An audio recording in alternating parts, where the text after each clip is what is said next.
Moss rose, also known by its scientific name Portulaca, is a beautiful and popular flowering plant native to South America.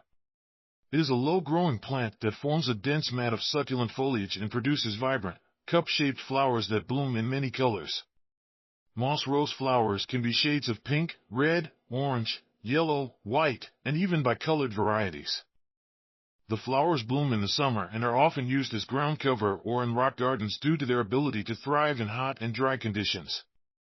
The leaves of moss rose are fleshy and succulent, and the plant is often used in xeriscaping, a form of gardening that uses plants that require low water. Moss rose is also known for its historical medicinal properties, as its leaves have been used to treat skin conditions, headaches, and digestive issues. But always be sure to talk to a doctor first.